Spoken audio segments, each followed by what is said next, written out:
Bulldog 3-3, Apache 8 November, fire for effect, over. Enemy OP on Hilltop, over.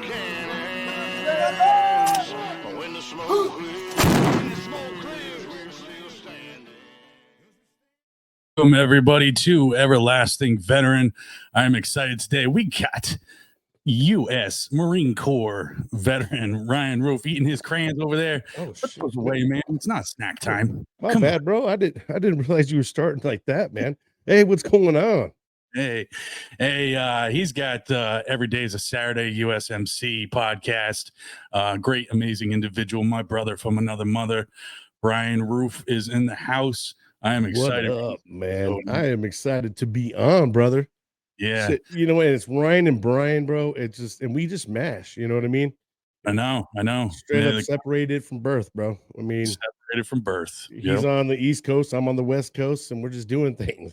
Yep, we just landlocked the United States for the first time in history. Right? Be careful. Yeah. When Ryan and Brian get together. Yep. There'll be a lot of crying. I want to start things off. I just want to give people kind of a little insight into your podcast and what you got going on. And then we'll get things rolling. Here's a little video I smashed together for you. And it is Bryan Roof's Every Day is a Saturday.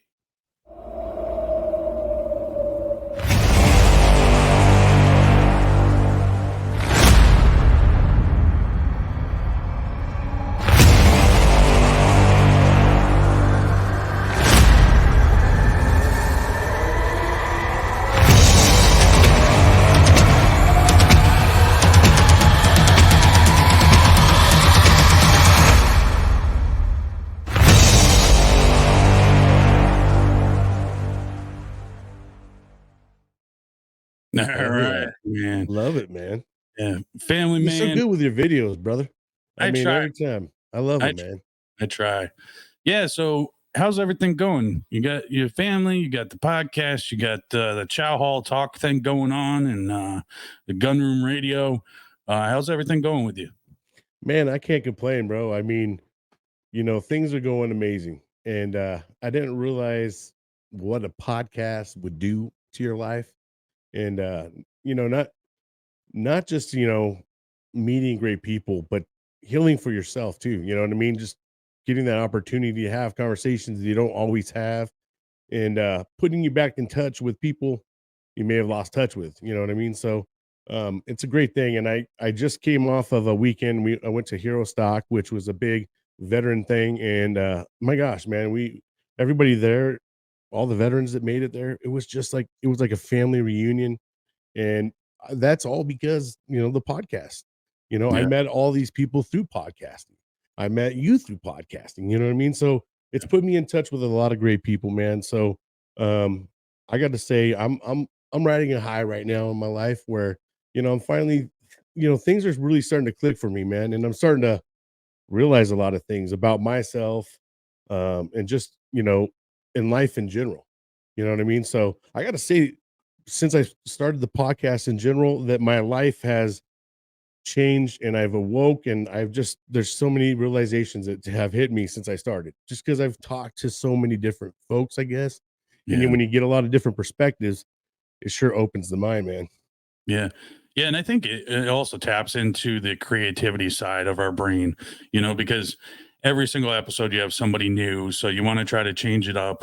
So it really, and for me, I mean, the creativity side of coming up with videos and mashing up stuff for other people really does bring me joy. I like creating stuff. I like producing stuff. And I never really thought that, you know, that would be kind of a niche that I would fall into and enjoy it so much. And being able to talk to other people. And I say this all the time, when you start hearing other people's stories and connecting with other people, different walks of life, different parts of the United States, or even around the world, you get a sense of connection that you wouldn't normally have if you were just kind of talking to people around town and everything, because you're getting a perspective from a different place. Yeah, absolutely. I mean, I've lost touch with a lot of friends I grew up with in high school, you know, and I've gravitated more towards guys I serve with, or veterans in general, you know, not because I don't like, civilians or something. It's just that it tends to be that I have the most in common with those folks, and that, there's the military banner, this humor that kind of comes with the whole thing that a lot of people don't understand. You know what I mean? Yeah. Or they get, offended by what you say, when you're not trying to offend anybody. I don't think any of us walk into a room and like, yeah, I'm going to offend someone right now. We might think we're going to go make someone laugh, Yeah. but we're not thinking on the flip side, oh shit, we just offended half the room. You know what I mean? Like, Yeah. at least I don't ever go into the room like that, but I know I do. You know what I mean? It just happens. Yeah. I mean, 'Cause yeah. I'm just a Veteran. raw person, bro, and I'm just real, about Yeah. it. We all have, especially veterans, we all have a kind of a dark sense of humor as well. Yeah. And for the most part, like the humor that, is the back and forth when we're in kind of carried into our lives, when we got out. And a lot of people just don't know how to take us, and but the thing is like it does take a little bit to kind of understand that, okay, maybe this isn't the appropriate scene to be making. You This. need to know your audience. You know what I Yeah. mean? And Yeah, I exactly. grew up with my pops. He didn't know his audience and used to embarrass the hell out of me, man. But now I look back at it like, he was hilarious because he didn't care. But yeah, it is a thing. You do got to kind of watch your audience, and that does take a little bit of growing up to kind of realize, all right, this probably an appropriate time to bring up such and such, or you know. Right. Right. Yeah, and But I think that's what we both love about like the whole podcast thing, because you're not like, if people want to listen and watch, that's on them, yeah, right? So the content you put out, it goes to a certain audience that likes hearing you, likes hearing stories, or likes hearing videos you put up. You're not like pushing it on anybody. If they like it, they like it. If they don't, they don't. And it's on them. You're kind of in your own little world, and be able to produce what you want, put out what you want. And I think cancel culture now is canceled. They finally got yeah. canceled. So people can get back to just being themselves again.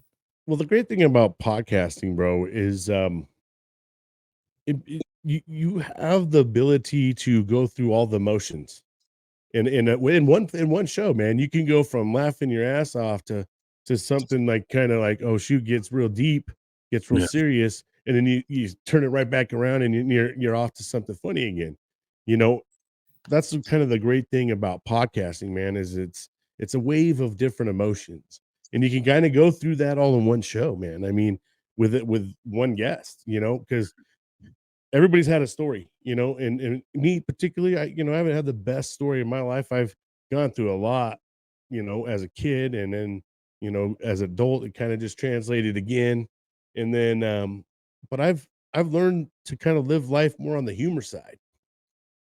You know what I mean? And try to find the funny out of things, because sometimes, man, when we go shopping at the grocery store and our bill's over $400 and we got like nothing in the cart, I just kind of laugh. Like it gets to be funny at some point in time. Otherwise, I could be like, damn, man, this is what do we do? I mean, I'm just at the level of like, this is getting hilarious. You know what I Yeah. mean? Because otherwise, dude, if we just sit there and live our life where everything's just so extra serious, you know, you're not going to live a long life, bro, or you're going to have a lot of extra gray hairs like me. I mean, that's why I had to get to that world, because I'm like, damn, I got to slow down. Look at I got some mustache left, but the beard's full gone. You know what Yeah. I mean? But Well, they're always looking for a Santa Claus, in the yeah, you mall. know what I mean? Well, hey, the season's coming up, bro. So I got to start getting it out, Yep. Yep. getting Yeah. more jollier. Yeah. And I agree with you. I mean, the thing is, somebody told me this years ago, that the world is the best motion picture. Because it all depends on how you view it. Right. And you can either make it the best or the worst or somewhere in the middle. It's all up to you. Do we have shitty times? Absolutely. But we can always turn it around into something positive. A lot of times, I sit there and I go, well, this is kind of screwed up, and then I kind of laugh, about it and kind of move on, but there are other times where it kind of beats you down a little bit, because, you get frustrated, with the way the world's going. The human mind is a very powerful thing, bro. We have the ability to create our own realities, whether they be real or not. But we can put ourselves in a world and live it. That's how powerful our brain is. And it might not even be a real world. That's why a lot of people live in stress or they live one way or another, man, because they're allowing themselves to live in that world. Yeah. You know what I mean? And we all get caught up in it, bro. You just got to learn how to get out of some of those worlds and create a better world for yourself.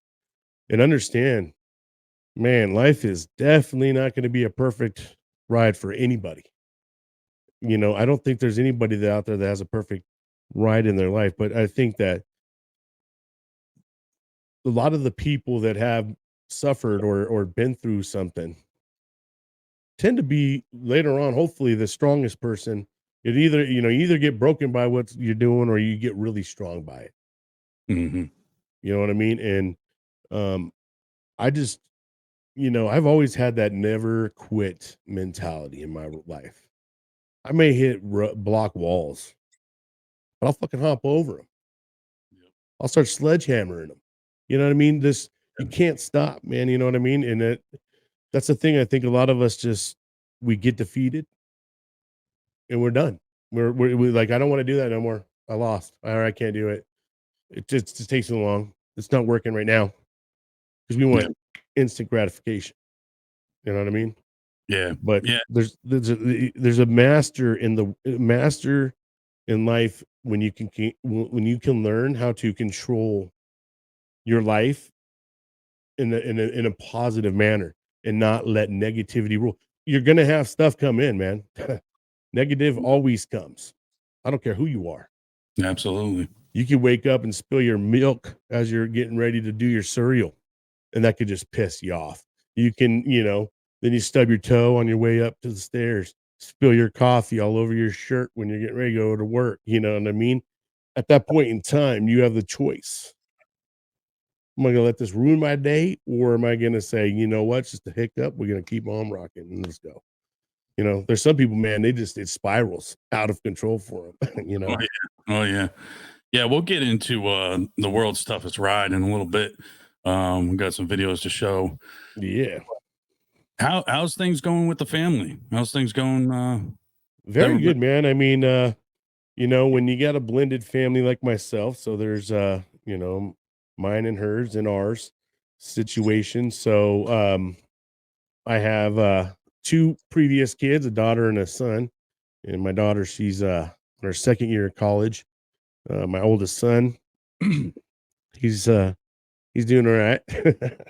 And then I got three stepsons, and they kind of are with us every other week. And then I got a little 6-year-old dude. So everybody's doing pretty good, man. Finally, just everybody got back in school after Labor Day. Yep. It was a long summer having them all home.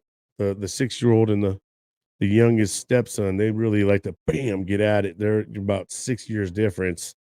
So it's a little bit of a referee game with them. But you know, and my little dude, he's playing soccer, and then the other dude, he's playing baseball. So it's just a lot going on, bro.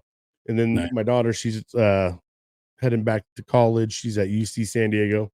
She'll be headed back down there at the end of the on Saturday. Shoot, yeah, this Saturday. So Very nice. Very nice. yeah, Yeah. bro, big We time. just our two oldest, they're off to college now. And then we got the 7-year-old, so we're one step away from our special home, it's a journey to say the least, Oh yeah, especially they get older and kind of become their own individual.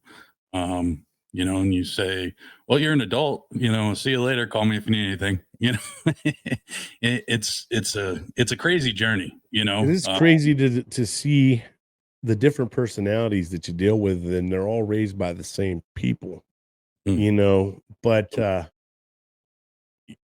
I've gotten older, you kind of start learning all their personalities. You kind of got to parent to their personalities because sometimes they don't react very well to certain things when other ones do, you know. Yeah. Yeah, so we got some clips. I want to kind of season three's, I got a couple serious notes, through season three, but at the same time, you know, I want to keep things a little light, bring a little comedy back, you know, make people laugh. We're going to start off. Just let me know what you think of this. I'm Eva. I began hobby horsing when I was 13. Started really competitively by the time I was 17, and I'm now 47.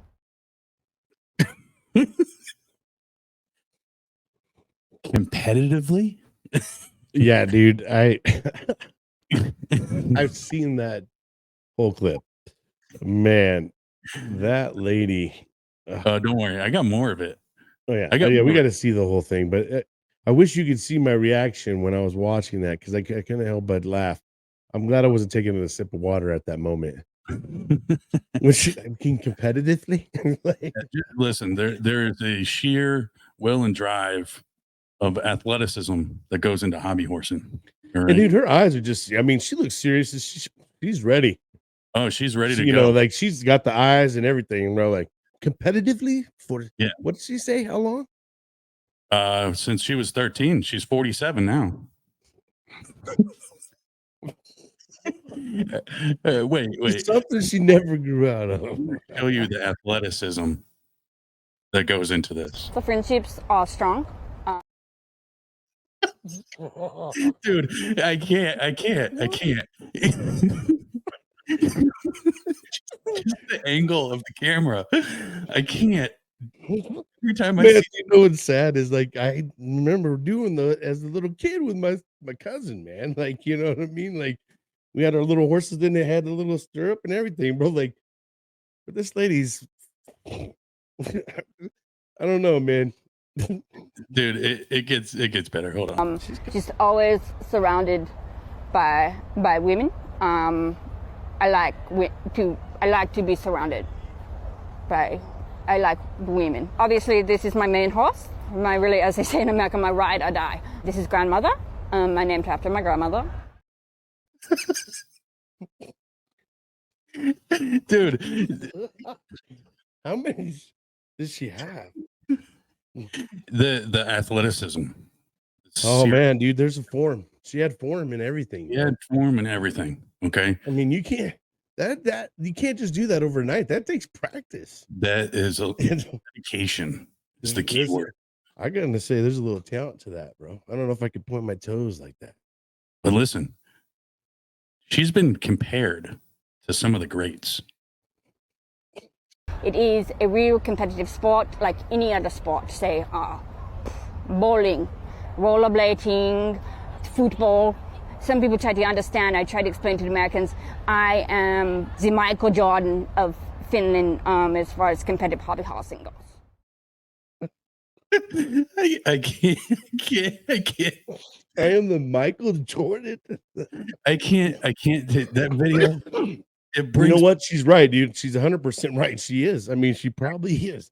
I mean, I don't think there's anybody else out there that can top her. No. What she does. And every time I see that, and I had to break it down because the video is just like, I mean, her interview is serious. Like she's in it. She's in it, dude. Man, dude, she big time. I mean, her eyes were bug-eyed and everything. Man. Yeah, I couldn't really watch the video because I was laughing so hard, dude. Like immediately. I just can't. She's got the helmet. Like she just I can't with it sometimes. I was a little worried though when she was going over the logs. Yeah, it was intense. I mean, you know what? You put another height on that, she might not do it, you know. Yeah. Wonder if she's ever had any falls. I did a little bit of research on hobby horsing. Apparently there's good ones and bad ones, and people do take it seriously. And I found this clip, and let me know what you think. This is a work of art. This is bullshit. This is a work of art. This is bullshit. This is a work of art. But this is bullshit. To think that someone just thought about putting that together. I mean, the comments, they're like, well, some people can't afford 100 to 500 pounds worth of hobby horse equipment. And then obviously it's, I mean, what's the price range on these things, dude? I don't know. I have, I'm just curious now, like, do you get, how much do people really invest in this? And like, I got a lot of questions about it. You know what I mean? Like, where they store them, like, like, do you have to walk them? yeah, is there like a whole like training regiment? Well, like today we're gonna be doing logs, for 30 minutes, like as we do stirrups around the bend, like, Yeah, man. The more you go down the rabbit hole of like any types of videos, it cracks me up because you end up consumed by what somebody thinks is reality.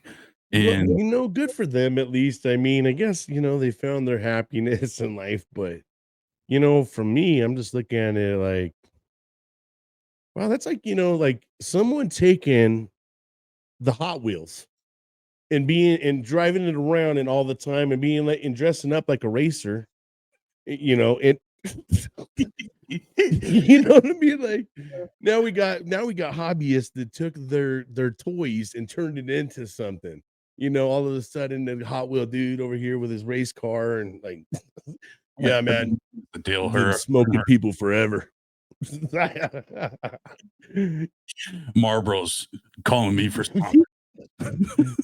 Oh yeah. man. I can't sometimes. I can't, and I, you and I have shot like videos back and forth because like some are just outlandish, and it does bring me joy. And I tell you, it does. I'll tell you, man, there's a whole world, a whole content world of just crazy, man. And I mean, everybody's got some kind of crazy.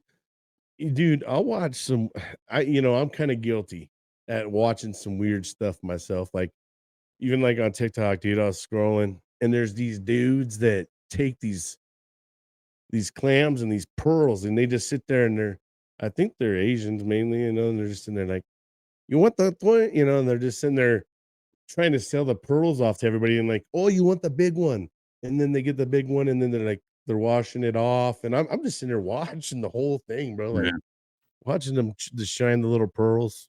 And I don't know why I'm finding this interesting, but I am, yeah, it's just like the things that people do. And these people out there like that are doing some of these weird things. Have you seen, dude, bro, look up these ones. The people who act like AI on Facebook and like people come in and they give them hearts and they're like, and then they're like, and then they'll be like, oh, I love you. I love you. Their yeah, lives, bro. And these people are making money. Every time someone pays them, they do some like whatever the like, oh, I, I can't, man. It just the yeah, things they say is so crazy. But these people are making money on there off of some crazy stuff, dude.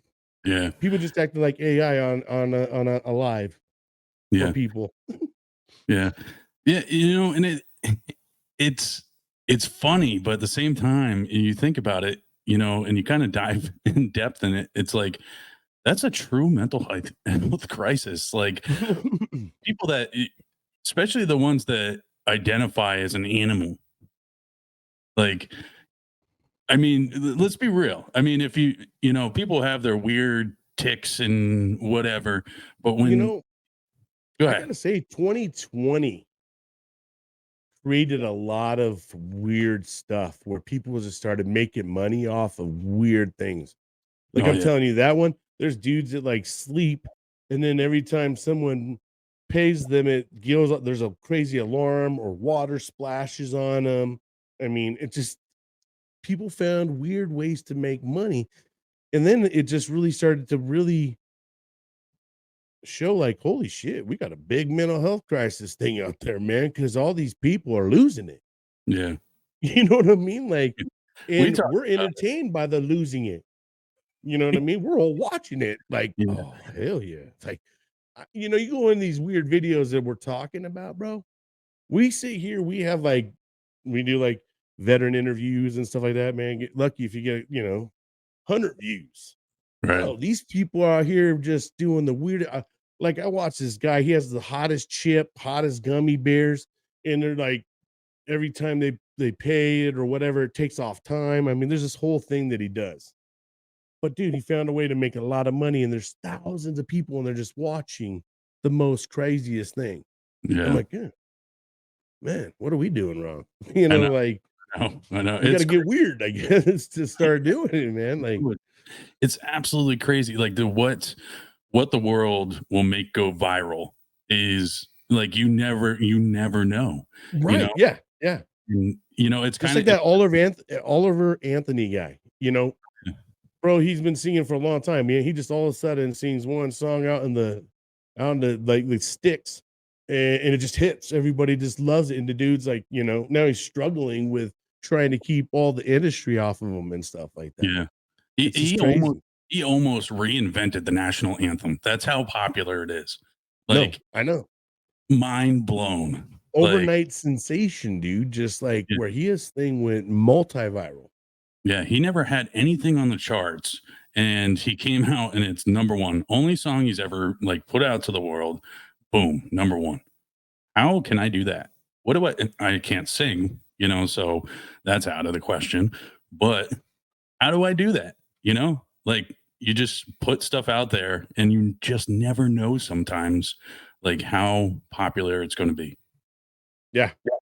I mean, it's like what the people out there are all just like going to get, it's weird how the whole thing starts.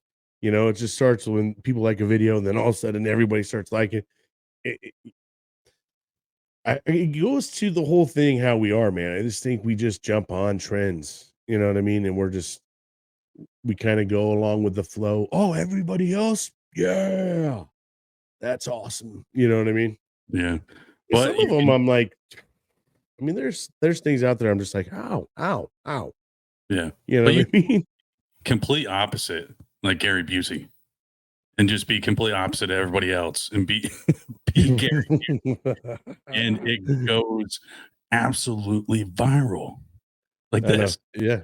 Let's talk about your Cable Ace Award. Let's talk about buttered sausage. Talk about buttered sausage, where it comes from, what it does, why is it doing what it's doing. Get it out of my face. What about buttered sausage? That's not your jam. It's not your thing. You don't like it? It's not my jam. I don't buy jam. I buy honey, and I kiss it on the lips.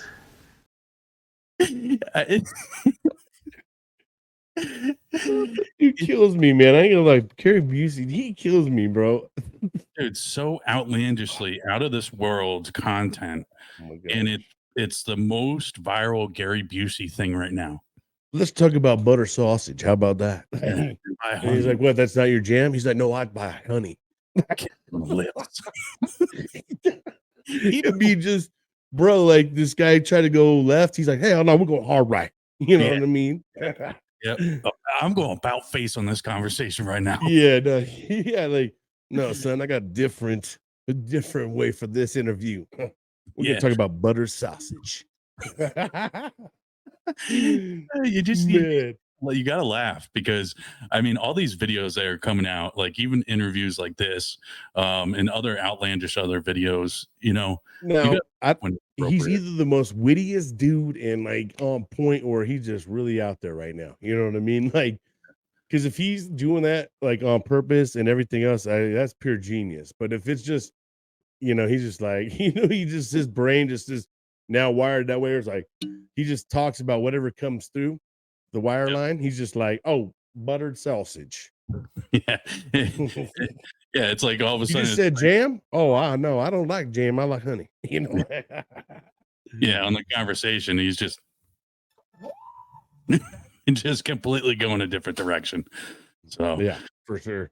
yeah. So what do we got in store for every day is a Saturday coming up? What do you got planned? What's the future? What can everybody expect? Well, man, kind of what I've been doing, is I've been doing interviews for quite some time now. I try to get on anybody that is either a veteran or first responder, and just have them come on, tell their stories and stuff like that.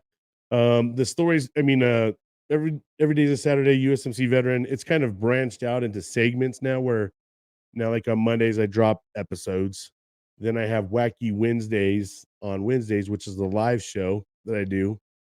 And that show is geared towards, I try to highlight nonprofits for the first 30 minutes. And then we kind of go into some like hypothetical type questions, real fun type of thing. It's about a 60-minute segment, and that's got picked up by military broadcast radio. And so it's about a 60-minute show. And then just recently started another show, which is called Conspiracy Fridays. And that's kind of fun. We talked about aliens on our first episode. And then this past Friday, we talked about ghosts and spirits. And then this upcoming Friday will be Bigfoot and Sasquatch. So, it's been a lot of fun, man. And I think in terms of how everything's going, I think I might stop doing the interviews around Veterans Day, and then kind of take a break from November, December, and then do a season 2 starting in January. But we'll see how it goes. I mean, I'm always going to keep on interviewing and stuff like that, because you got to keep going, man. You know what I mean? When you're doing the podcast thing, I think one of the biggest important things is showing up at the same time, being consistent, and putting stuff out there when you say you're going to do it. So I think that you start losing people when you're just spotty with it, and you're just like putting it out here and there. They're just like, okay, well, darn, the way a lot of people work, dude, is they just go and listen to something else. You know what I Right. mean? When you're not there, they'll go tune on to something else. And what if they like something else and now it fills the slot you used to have because Right. you didn't show up that day? You know what I mean? So consistency is just something that I try to practice with it all, and try to get better. One of my biggest focuses, like when I first started off, man, I was an audio only, and I was just doing it all audio. And then one of my big goals is to eventually get on and be in front of a video, but I was just like, gotta work up the nerves, because when you're not in front of a camera, you can have a lot of notes and things like that, and you can read off notes, and no one really sees that part, But when you're in front of a video, man, everybody sees everything. Right. You pick your nose, they're gonna see it. You had, scratch your face, whatever, they're gonna see it. So it was just a big goal to get on there, and finally, after I think about 2 months of doing audio, I got myself into video, and man, it's been awesome. And I've really gotten the opportunity to meet some great individuals, and learn a lot about nonprofits too, Right. that are out there supporting veterans. Because let's face it, the VA is swamped with a lot of people. They don't have, and sometimes they're very shorthanded. Um, so in some senses, it's like great to hear that there's other things out there other than the VA that can help, veterans out. Yeah. Yeah. And it's one of those things like, I'm coming up and about to launch season 3.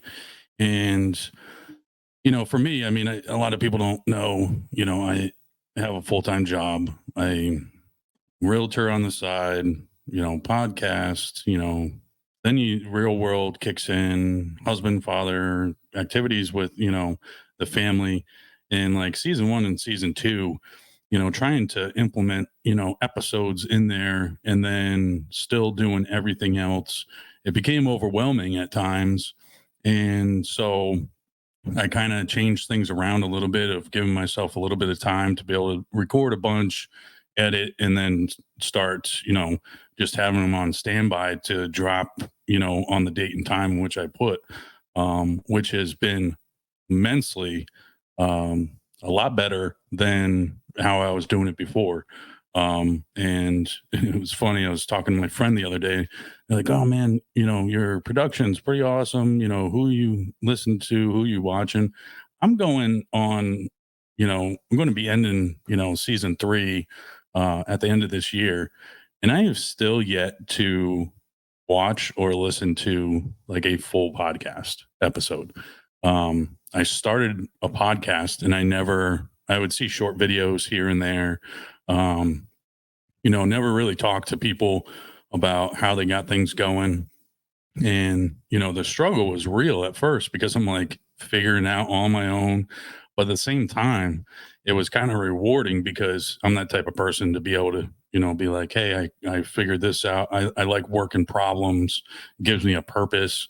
And as things keep going, you know, and we spoke before, like I plan on doing like a full studio, you know, type of thing. And, but it gets to the point sometimes you just need a break, you know, and a lot of people don't realize like you and I don't have a production team. I don't have somebody clicking a mouse, you know, Yeah. behind me or whatever in front of me. All this is like kind of compiled, you know, a pregame of sorts before, you know, I start recording. And then you kind of keep going, you know, and it works. But at the same time, you're like, man, I really wish I could just sit down on a mic and just worry about talking versus everything else that goes on. Yeah, you know what, dude? And it takes time to get to a place where you start getting comfortable and it gets easy. Because at Yeah. first, man, especially because like and I'm gonna only speak for my account, but you know, I'm not that tech savvy, but I'm not untech savvy. I can always learn things. I've always just been that type to learn it. If I really like or want to learn it, I'll learn it. Um, you know, so when it came to like knowing sound and getting a sound card or sound board and all that stuff, you know, computers, camcorders, mic booms, and all this stuff, like it was a slow build, dude. I literally started on my cell phone and my gaming headset. That was the beginning of where I started. And my goal was to try to get better each and every show. Find a way to do some improvement. And how can I improve the next show? You know, Right. so that was always kind of a goal of mine, is trying to, you know, because that's one of the things when you get into it, man, you got to just go into it and you're going to learn. It's not one of those things.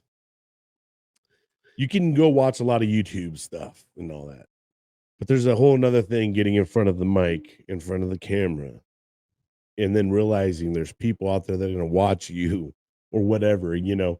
There's a level of, you got to build up to that. You know, if you hear my first episodes, dude, and I started back in January 9th of this year, 2023. Um, and you go back and you listen, you can hear how I wasn't as, you know, sounding so assured, you know what I mean? Because you're kind of nervous, you know, I don't know. You're worrying about messing up all the Right. time too. You know, and then you got to get to a level of like, man, you know what, bro? We're human beings. Everybody out there, when you have conversations, you stumble over words here and there. You know, you can't get too wrapped up. So I just had to learn how to work through some of it, and because I was spending a lot of time video editing, Oh yeah. just sitting there for a long time, bro, just figuring out, oh, there was a little weird sound here. Let me try to cut this out. And bro, I just got to the level of like, nope, I'm not going to do that. It chops up the show too much, and you're spending a lot of time, Yeah. you know. So, but Yeah. once you start learning things, like that's kind of why I went over to StreamYard, man, is I was able to I can make my clips, put it in part of the show, and now I don't got to go do all that editing. And then Yeah. you usually have to go. Usually have to go add like an intro, and then they usually an exit or whatever. Now the way StreamYard's set up, man, you can put it all in there and integrate it into your show, and you Yeah. can do it in one stop shop. So I went from spending a lot of hours on things that like even note prepping. And I guess the part for me, dude, that got a little easier is when I first started off, the way that I actually started was just talking about my life and giving my story. And then I was like, and then I was trying to get people to come on, and that was hard at first, you know, because no one's really heard me yet. No one knows what I got going on. It was a real struggle to get a guest on. So the way I had to fulfill my episodes and get people to start listening is just talking about my life, Right. you know. So, and then that was hard too, because there was parts of my life, I was trying to be transparent. I wanted to be very transparent with my story so people could see how I got to where I got and all that stuff. So, um, a lot of the first part of my stuff in my episodes was just me talking, and then where it got easier is that like that part kind of ended, and then I went primarily straight over to just doing interviews now, and the segments, the Wacky Wednesdays and the Conspiracy Fridays. But um, once I stopped kind of doing my individual part, that's when it got a little easier too. Because when Yeah. you're by yourself, bro, you got to fulfill a show, and Yeah. you want it to not be a crazy show. And then I'm a kind of person, I can go in circles and talk about the same thing 5 different ways. So I got to make sure I give myself some kind of an outline. So not having to do that part is kind of nice. Yeah. Yeah. I had the same thing as, writing down notes and writing down, what to say, because, at first I wasn't on, YouTube. I wasn't, it was all audio. First, I think 3 or 4 episodes was like just audio. And I would sit there, and obviously it was my first time recording anything and listening actually to my voice and the cadence of it, the messing up on a word. Obviously you want it to be perfect coming out the gate, because, I didn't want to sound like this mumbling mess. And me personally, like, I have like issues sometimes where my brain just stops working, and I I go buttered sausage. I'm like Gary Busey. Like, it just happens, Oh, I get some major brain farts, bro. Yeah. And you can see sometimes in my interviews where I'll just like, and then all of a sudden I'll just go into some question. I'm good at rolling into something, Yeah. where my mind will blank and I'm like, "Ah, all right, go," Yeah. Yeah. And then one thing I found it easier when I just kind of started just having genuine conversations, like not writing anything down, do a little bit of research on the person. You do your intro, you start talking to them, and then, you form questions as you're talking, because in the sense you're getting to know that person as well. I mean, we've talked multiple times offline before we did this. So, we truly are like step brothers at this point. Yeah. And, you know, I'll have a code name, call me like Black Dragon or something, but it's one of it's one of those things that when you're doing episodes, you want to be serious, because you want people to take what you're doing seriously. At the same time, you want to kind of be yourself. So it's hard in the beginning for anybody that's listening, trying to put anything out there. The nerves is what gets you the most, because you don't know how people are going to take what you're putting out. You don't know if it's even going to be receptive. Anybody's going to listen, anybody's going to watch, the promotion of it, all that kind of stuff.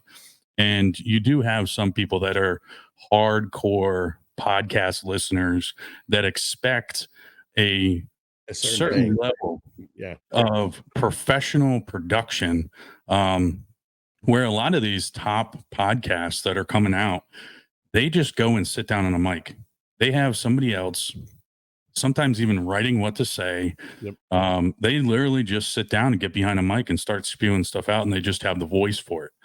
They have the delivery for it, and they have a bunch of people behind the scenes, putting out content, promotion, little video clips, and everything else. So a lot of people have to realize that, it's kind of like working in a world of, if you're trying to compete with Nike.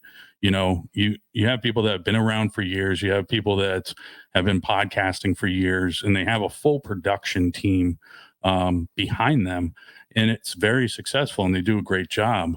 But at the same time, there are great podcasts that don't have a huge production team.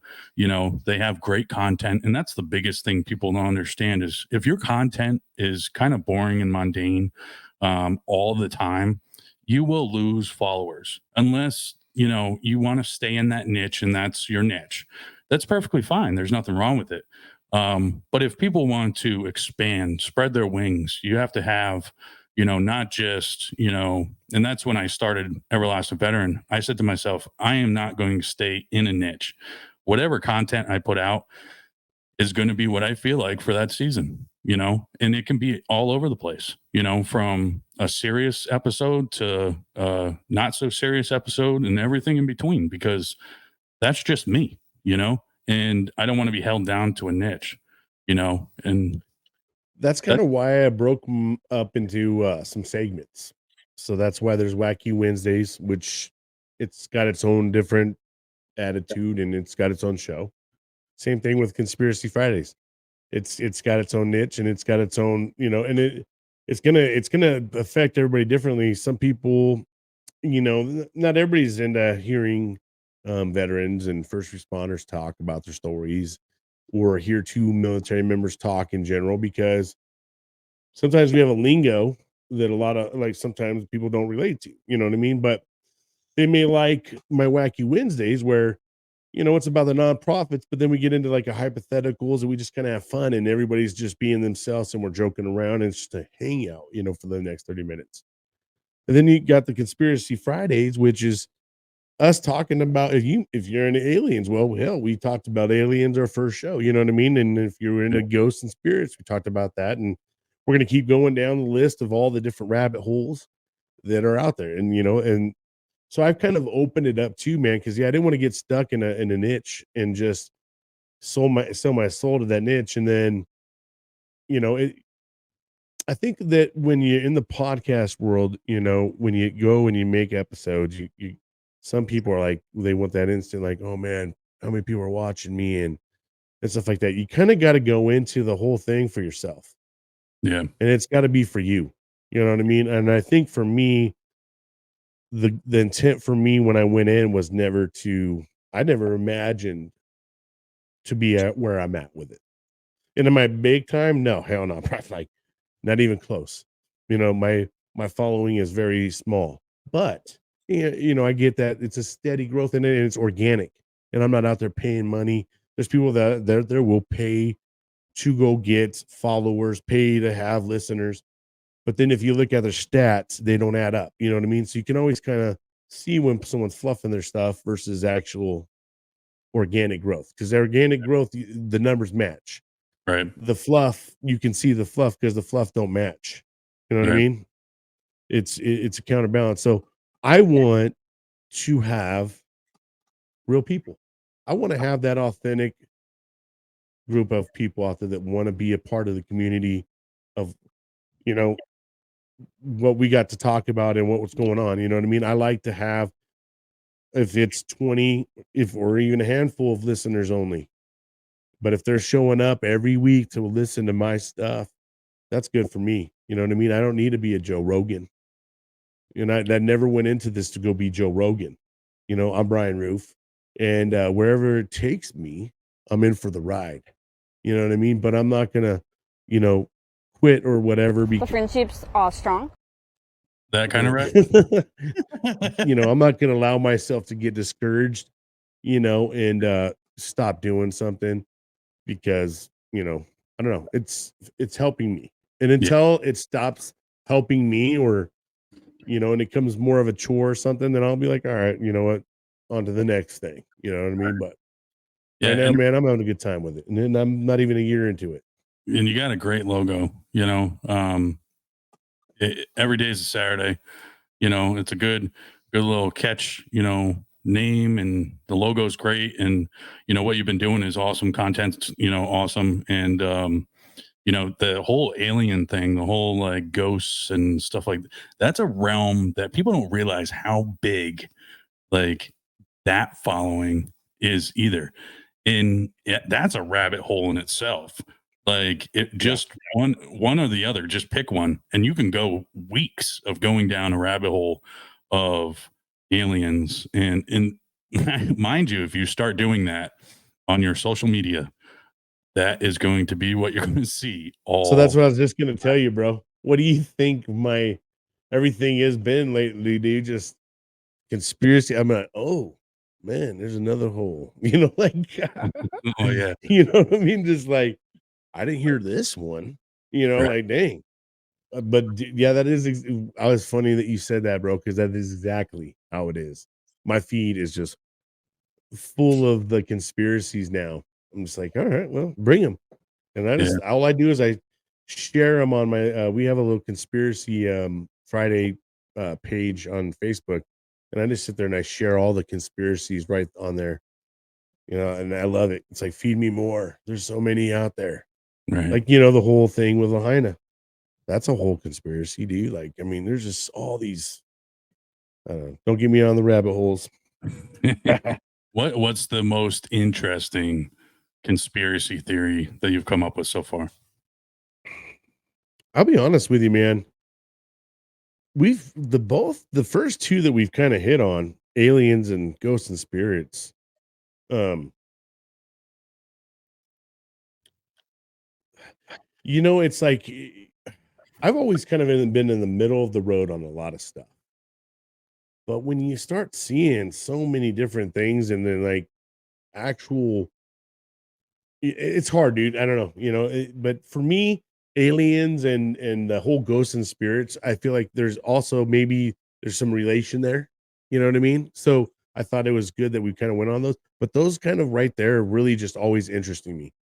The Yeah. whole is there life after death? Is there more than just our solar system? Is there a whole nother world out there? Like I just literally actually um sent a video to my conspiracy page about them finding another place just like Earth, somewhere out there.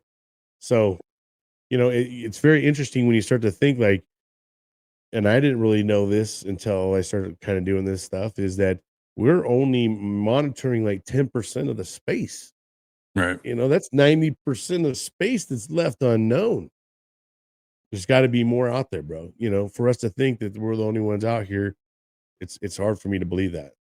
Well, it's like years back, President Clinton had put out, they felt it was important enough when they tested the meteor that they found on Earth that had, um, some type of biological beings from Mars, and now scientists, it's just a theory at this point, in the age of the rock, the meteor that touched, the world did life from Mars start life on Earth? And then it just completely, like, you go down that rabbit hole and it's like everything that we've been teaching and thought was real is possibly not real anymore. Or I'll play the conspiracy side of it, bro. Have we been conditioned all our life to believe that there is this higher being, that's a saucer that looks like a little green guy with big black eyes? Have we always been conditioned? Is there a bigger reason as to why we're conditioned for that? Is there something out there like and here's the thing, bro. Now, today, more than ever, and it's always actually, you know what? We've always had the capability. It's just this now what we know of, we've now are reaching the ability to replicate things or do things that, put the drones out there that fly so fast and all of a sudden there's a light beeping in the air. They're shooting out rockets and satellites all the time too. And then people are up there looking at them, oh my gosh, what are that? Bro, they're shooting satellites up there right now, like Yeah. we just, so it's hard to, for me personally, I've never had anything to say verbatim, yep, I believe in aliens. There's nothing that I've absolutely had happen to me that I can say. The spirit world, I can say I've had stuff happen that was just really crazy. Like I'll just give you a quick one. My stepmom went and saw like a medium type person. My dad passed away in January 2020. He was like my best friend. Well, she went and talked to him. It took her a couple years to go talk to him. She just talked to him about, I don't know, a couple months ago. And man, there's just so many things that she had said that, for one, happened or already happened by the time it got to me. Like one thing was I had koi fish, and she knew about me having koi fish, and she said I needed to protect them from the raccoons. Well, the fucking raccoons already had eaten them by the time I heard it, and it just happened. I was like, what? Yeah. And then she said something about that my dad would the way that I would know if my dad's presence was around me would be I would find random feathers throughout places. So, bro, like, I'll tell you two crazy random places real quick.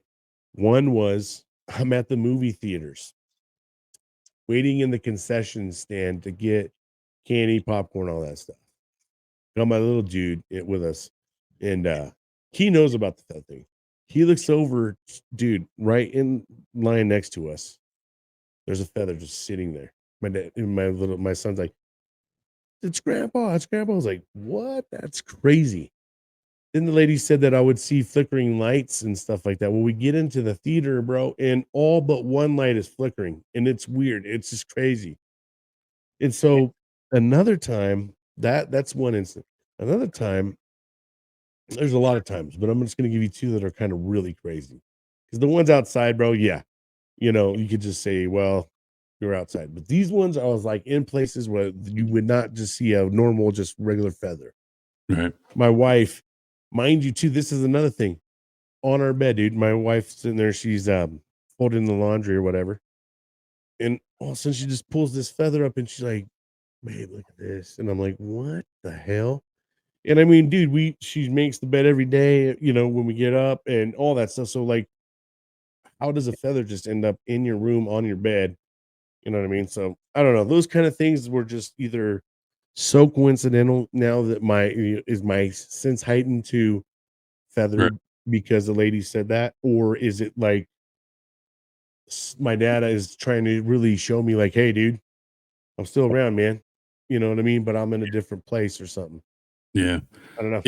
Yeah, it's definitely an interesting realm to dive into, and I do have to say, you do have to be careful how far down you go into Right. that spirit side, because I do believe there are bad spirits and good spirits, and the farther you dive into it, obviously your senses are heightened, your knowledge about what's going on is more, so things become more kind of in your face, with what's going on, but it also allows us to kind of open our eyes and not walk around life with blinders on, right?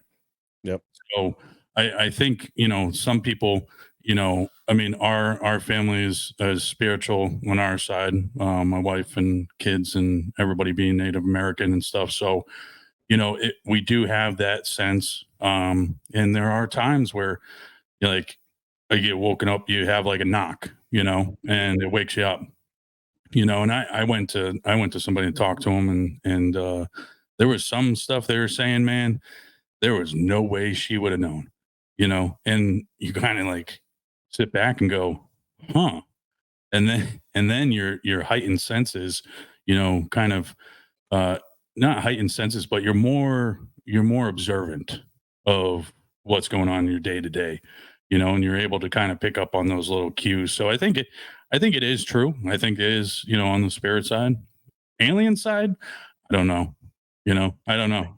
Yeah, it's hard to say. And what if we are mistaken aliens for spirits, or I mean, it's just the whole thing, dude. It's hard to it's I think at the end of the day, we both, my buddy Donald Dunn, who he's a co-host on the show with me. Um, I think at the end of the day, both of us kind of came to the same conclusion in terms of with aliens. We both believe there's probably some other life form out there. You know what I mean? And there's just it's too big of a universe for us all to be left alone, All right? right.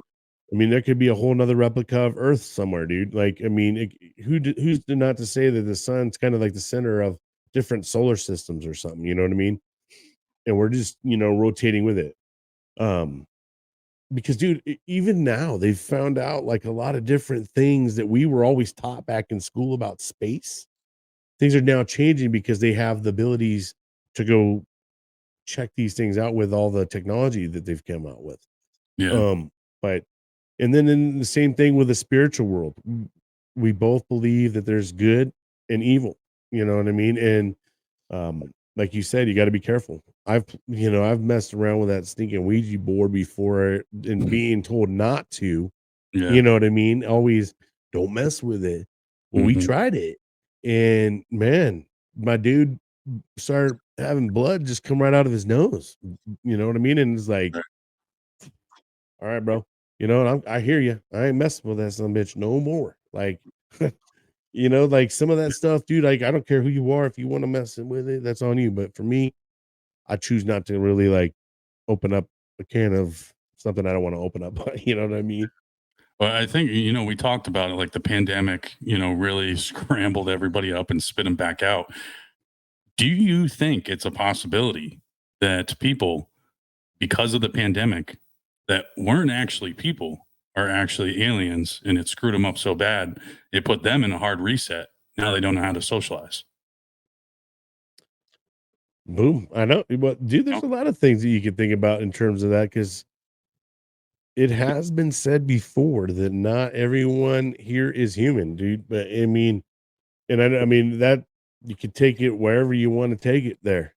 But I That, mean, you never know, bro. I mean, that could be a thing too. I mean, one example. I'm Eva.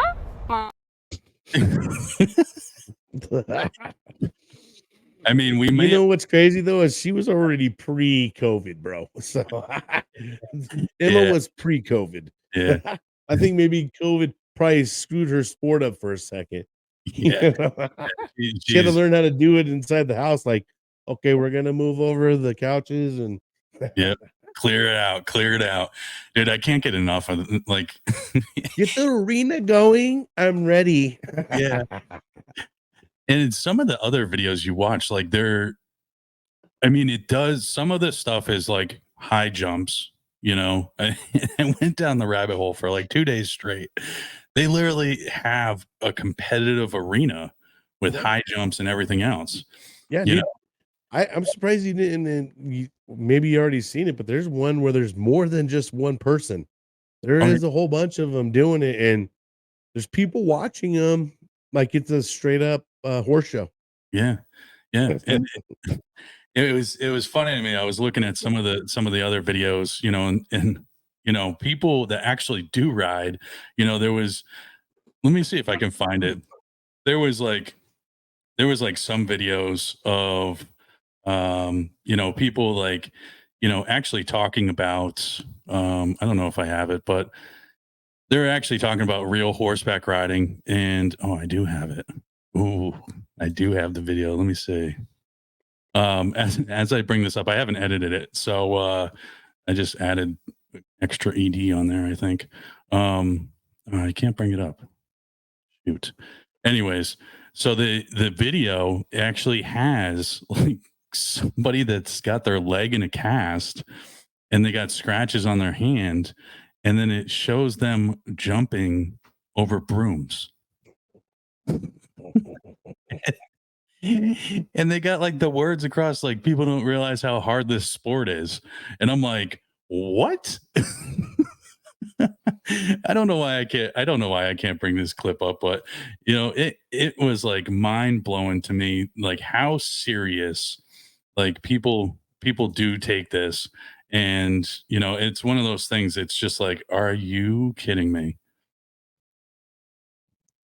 Man, it's crazy that there's, well, it just goes to show you, dude, there's like a community for everything out there. Legit. Right. I mean, if you got some kind of weird fetish, I'm sure there's a community out there for your fetish, or there's some kind of, I mean, there's people out there that sell their panties. You know what I mean? Two guys out there. Pics. Like toes. I mean, it's crazy to me. Like, what? Hey, wear your panties all day and send them to me in the mail. Yeah. Let me get the most used ones. Yeah. Yeah, there's some weird, interesting. Bruh, yeah. Like, come on, man. People out there like, I want you to send me your 30 socks. I will sleep with them at night. Like, fuck, man. They bring me comfort. I pay you 100 dinar. Yeah. Did you just go Russian with that?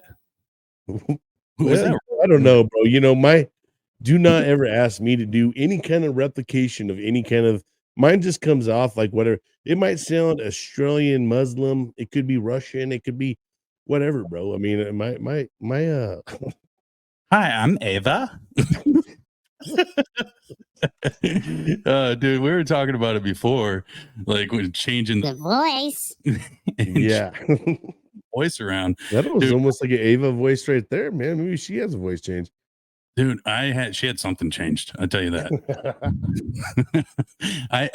I was messing around with this pitch up. She's very serious about it.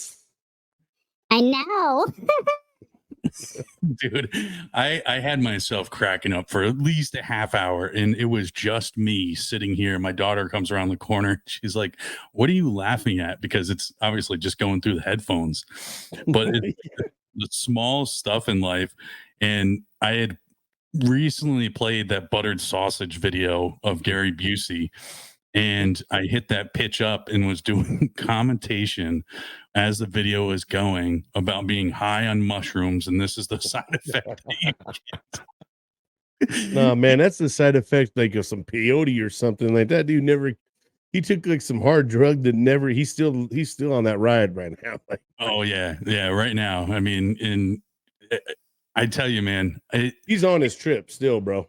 Oh, He's like, man, I took some of this back 18 years ago. Still on that ride. You know, yeah. He's gonna come down from it. Yeah. It's like that. Have you ever seen was it no, it was gosh, the one where Will Ferrell and they're doing the college thing. You're my boy, Blue. Old school. Oh yeah. It's kind of like that part where that fool gets shot in the neck with a tranquilizer and he's Yeah. That was dude, that's a classic movie. I almost forgot that existed. dude, just about any movie with Will Ferrell and like when he does those, old school is a dang good one. And Yeah. then like Step Brothers, like dude, he's just got some killers out there that just make you laugh. Like that are Step We're Brothers is another one. the, Get your balls off my get your nuts off my drum set. Yeah. The comedy level. And if that stuff came out like say 2 years ago, like dude, the comedy back then it wouldn't probably survive today. yeah. You know what I mean? Because sometimes I'll watch movies and I'm like, oh sheesh, that's I thought it was great, but I'm like in my mind, I'm like, man, there's people this day would be like taking that the wrong way. Yeah. You know what I Yeah. mean? Yeah. And that was the whole like the scramble that the pandemic did of the cancel culture, cancel everything. Yeah. Everybody's offended by everything. Everybody can't live in life, coexisting together. Comedy is, offensive, It's like they had a list. You're like, what are we going to cancel today?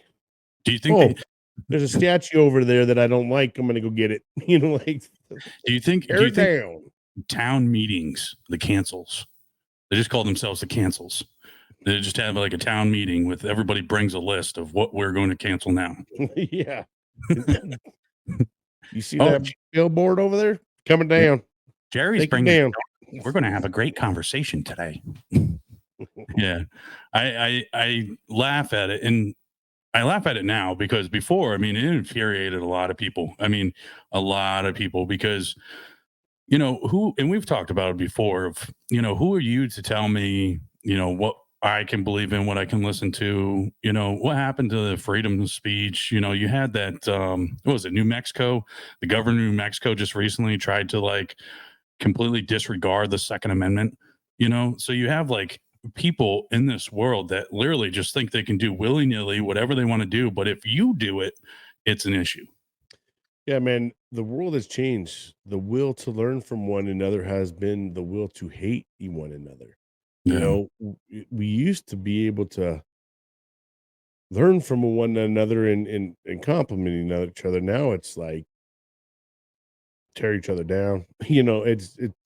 It's kind of weird, man. The world is really getting to be so divided, and there's so many measures put in place to create that too division. Yeah. But Well, and we talked about it with Oliver Anthony's song. Dude, that song is phenomenal. two, it almost replaced the national anthem, because so many people connected with it. And I joke about it replacing the national anthem. Nothing's going to replace it. But, I honestly look at that, and then you see people kind of doing their own reactions on the side and duetting it and stuff like that. And you can see how many people can connect with it. And then, like, everybody should kind of just take a step back and be like, you know what? This is what unity is. This is how we come together. And that's a great thing about music, is how well music can bring people together all of a sudden. Yeah, man. I mean, the thing is he just points out the struggles that everybody's going through, man. Everybody works their hard ass job and has no fucking money at the end of the day. Mm-hmm. You know what I mean? And everybody's just stressing out from paycheck to paycheck. And, so I mean, he brought forth what everybody's experiencing in the world right now. And it doesn't matter, bro. Like, even the people out there making decent wages are struggling now. Yeah, cost of living. I mean, cost of living. I mean, here in California, especially, bro, the gas prices. We went out to Nebraska, and there's a $2 difference in gas. You know what I mean? $2 a gallon, $2 a gallon difference. They were rocking in the 358s. We're in the 558s. You know what I mean? And the same thing when it goes to produce, everything else. Like, we went to the Walmart out there to grab a couple things, bro. Like, I imagine over there, to them it's a lot because they're everybody's going through it. But in comparison of what, like, I'm experiencing over here, it's kind of the sad.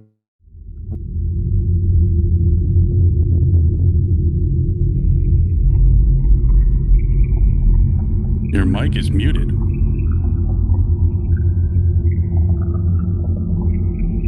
Man, this thing's tripping out. There we go. Gosh darn. It's the aliens. I am not going to cut that out. No, I think leave it. It's the aliens.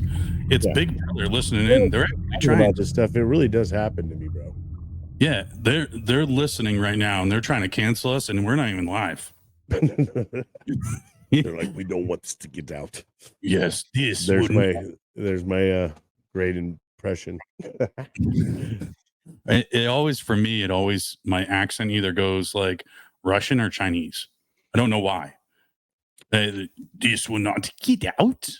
Like, Russian, Yoda, like Chinese. Like, yeah, you had that little drop real quick. I don't know what you talk about, like like, there's just like the two accents I have, and there's so many people, like, we talked about it, is, they get offended. It's like, okay, how do you think, like, I saw a video, this Asian guy, he's Asian American, and that's a topic for a different day. Like, I think it should just be American, but he does, like, he's talking like in an accent, and then all of a sudden switches to like American. He's like, oh, what you talking about? Hello, how are you doing? And and it's like, okay, so why can't everybody else do it? It's just funny. Like, it's just funny. I went and saw a comedian. I told you about that. The comedian I went and saw, just to kind of like free my mind, everything else. Dude, he made fun of everybody. It didn't matter who you were, what you did, political. And he wasn't a political person at all. He would bring up politics in a sense of comedy, of like, you get a shit sandwich or a shit sandwich, like on either side, and it was great, absolutely great. And he said something about storming the Capitol, and there was like a older guy with like an American flag shirt, and he and everybody that was in the room, he's like, oh yeah, he's like, and you're the one that started it before. Like, it was a good time. It just showed that we just need to laugh sometimes, especially like when you have a lot going on. You just need to do something different, free your mind from everything, and it's a good opportunity to kind of just let your creative juices, especially when you have a podcast or content or whatever, you get so tunnel vision into, it's got to be great, I got to do this, and then you kind of lose focus on kind of who you are, because you're not allowing just yourself to be genuine, and it was a great opportunity. And I told you that, like, I need to get the creative juices going, you know? Yeah, man. I mean, authentic is big, you know, in my eyes, just being you yourself and allowing, you know, your personality to come out and be who you are. Right. It's a big thing, you know, instead of it takes a lot to be someone you're not, you know. Yeah. You gotta maintain something you're not. You know, it's a lot easier just to maintain something you are, right? I mean, you know, sitting there trying to fake the funk, it just I think that there's some people out there that that's all they really care so much about their getting this or that, so they go too much, you know. Mhm. It's Yeah. finding that happy balance. I think that's the one of the biggest faults as human beings is we always got to be extra. You know, nothing's ever good enough. Right. It's I got this cell phone. Well, now you know there's a 12, a 13, a 14 out there. I need to go get that one. You know what I mean? And then there's some people that can live with whatever they got for a long time. But it's like some people, oh shoot, they're dropping the new one in 6 months. I will have it. You know what I mean? Right. Like, and they just bought the one that now, but every 6 months it comes out, we got to have that new one. You Yeah. know, And instead of being modest about stuff. And that just yeah, goes with everything we do, bro. That's what makes things that's what creates too much with us. You know, that's what creates laws. That's what creates warning labels. Is because someone had to go the extra mile and go do something so outlandish, you know, even though it tells you don't fucking do this. Well, I'll be the first one that ever did it. mhm. Like, why, bro? Like, Yeah. you know what I Yeah. mean? Our mentality is of trying to get that fame or whatever is crazy because you Well, know it's I that, think everybody has that false impression like, oh, I get to be rich.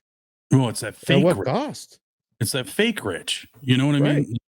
You know, the image in which some people just completely embody themselves of trying to create an image that isn't them because they want to be perceived a certain way, you know. And if people don't perceive you the way that you want to be perceived, then those people, they get offended, you know. They're, you know, then they try to go even extra, you know, and over the top. The majority of the time I have a baseball cap on, I have a t-shirt, and if I'm not going anywhere, I have sweatpants on.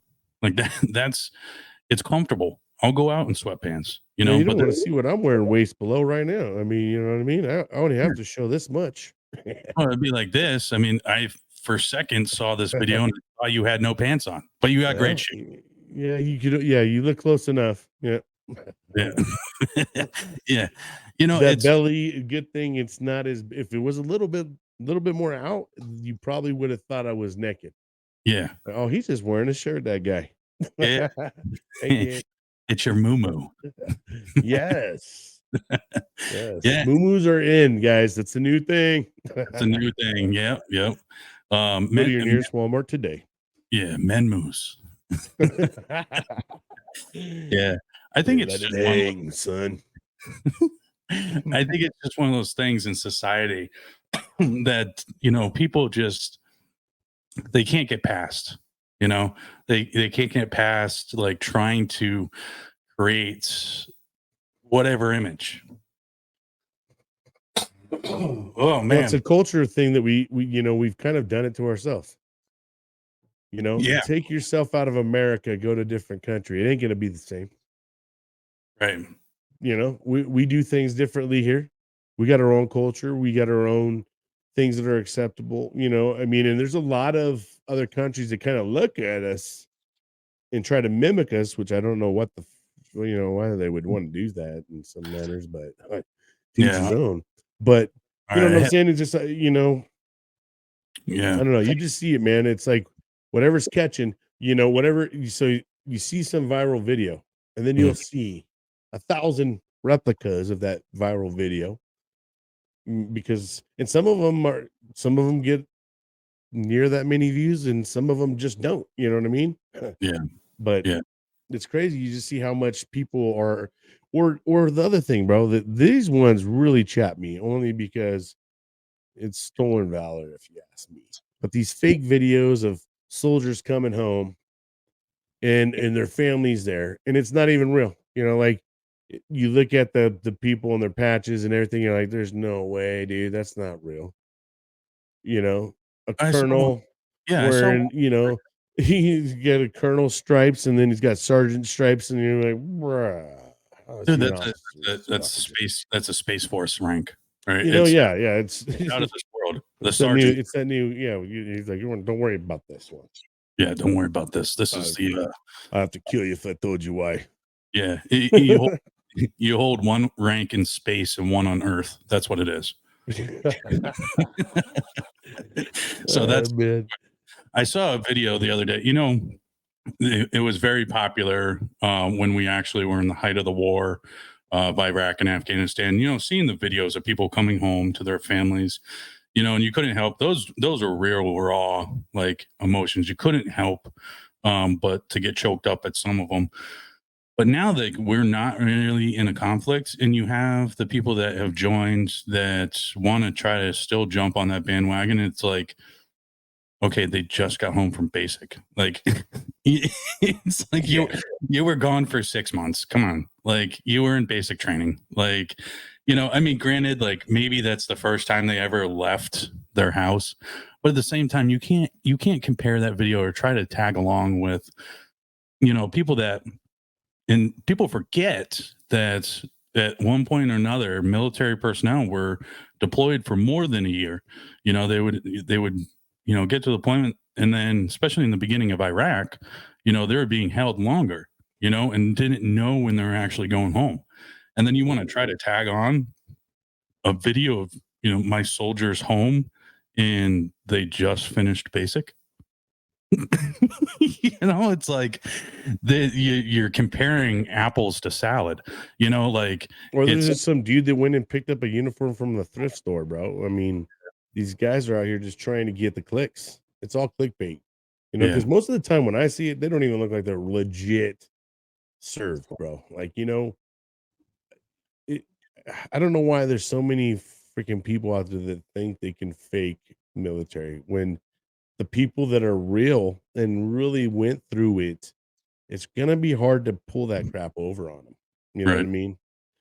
I'm more obviously, like, I'm more attention to detail to Marines because I was a Marine, and there's some things that I don't know about the Army uniform. But I'll tell you, some of these videos are so fucking out there, like for the clickbaits. And you look through the comments saying, "Oh my gosh, that's so awesome." I'm like, that's not real. That person is not even real. Like the boots don't match the out. I mean, everything you can just tell right off rip. Like there's someone that pieced something together. Patches right. are in wrong places. I'm like, oh man. But but the thing is there's a large population out there that has no clue.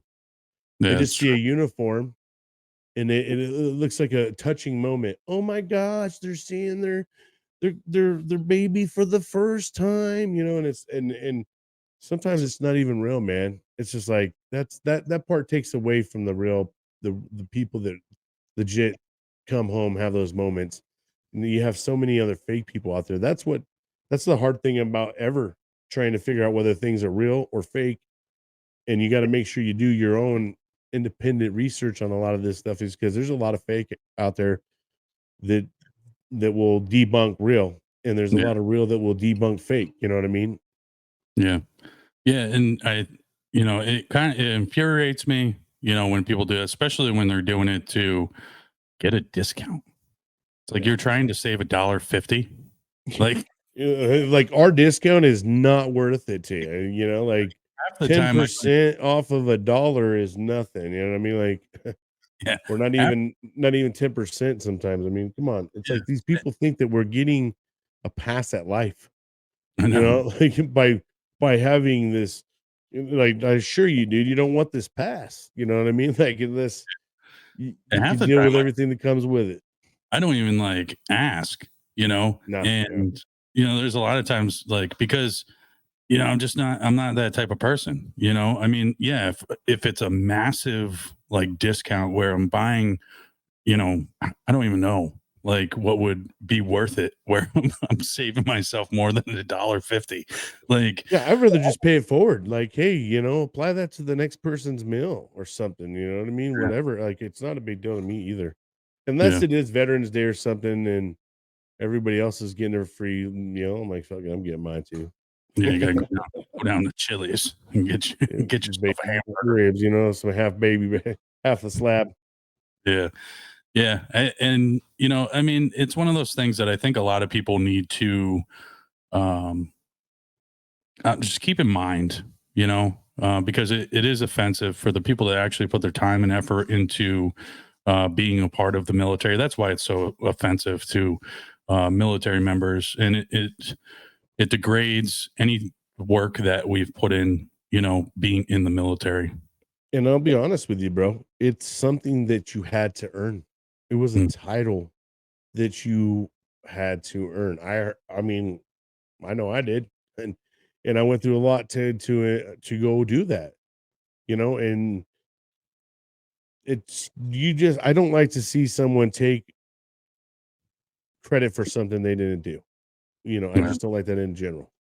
If it's not yours, don't try to say it is. You know what I mean? Give the other person their credit when credit is due. You're Right. trying to steal other people's thunder in light of you think it's going to get you this or that or whatever. I mean, find your special niche, man. Find your, something what you're good at in life. But don't go taking things away from people that actually earned it. And there's people that have died in that uniform, for a lesser cause. Right. Yeah. But that's the part that pisses me off, man, is just seeing these people out there that are so entitled that they want to claim a title that they didn't even earn. Right. Yeah. Yeah. They definitely are special in their own right, because to have the audacity to be able to do that, and, people. Dude, it's like me trying to be like, yeah, I'm a doctor. My name's Dr. Roof, and I've been a physician for 18 years. And, I would have said you were a house doctor. well, I didn't have to tell you what kind of a doctor am I, but I'm a doctor, so Yeah. Yeah. I've been checking things out for a long time, son. Yeah. Could you imagine being a foot doctor? There's some doctors out there, bro. That I mean, you can just imagine what they would see. I mean, yeah, you definitely need a mask. I mean, this is pre-COVID. There's, when it comes to the hygiene world, there's some people out there that don't give a hoot, or don't even have the ability or the energy to take care of themselves. So, I mean, the nasty toes, bro. I mean, I've seen where like dudes' toenails grow together and like they're flipped over and curled up, man. And I just how do you get there? That's all from you being a doctor, and you've seen all this. Yeah, I mean, and that's the thing, dude. I mean, God bless some of these people, especially now. I mean, imagine the things they see now, because I'm gonna go here on this, maybe not a good idea, but I'm gonna go here. Think about it, the sex change world, bro. I've heard nothing but there's complications after complications from them people trying to either put something on that doesn't belong there or take something away that should, that's supposed to be there. You know what I mean? And a lot of complications come from that. So imagine there's a whole new doctor world that has to learn all about these complications that come from us playing, I don't know, whatever we want to be world. I don't know. It's like extra attachments you get with Barbie and Ken. Yeah, man, we're making life side, here's the thing. We all grew up with potato heads and stuff, now here we go. Life size. What you want, what you need. Yeah. Yeah, there's a reason why Barbie and Ken never had kids. It's 'cause Ken came in a different box. I heard that from one of my buddies the other day, and if I'm my wife dragged me to the Barbie movie, so oh I did watch that Barbie movie. It was kind of funny as hell, actually. They do reference that place down there as blank. It's just hilarious, dude. I haven't seen The humor that is in that movie, I'm not gonna lie. I was shocked. I was like, oh gosh, I gotta go see freaking Barbie with my wife. Dude, I laughed my ass off. Really? Yeah, dude. The amount of humor, like adult humor in there, it made it hilarious for me. Yeah, my daughter went and saw it, and I mean, obviously they have a following. I didn't realize how big of a following. And there's people that, I actually saw you watch Gold Star Pawn or whatever it is, the pawn show with the Yeah, pawn shop. yeah, pawn shop. They had one episode where this guy had Barbie and Ken collectibles from the birth of when Barbie and Ken was until it probably Were they in aired. the box?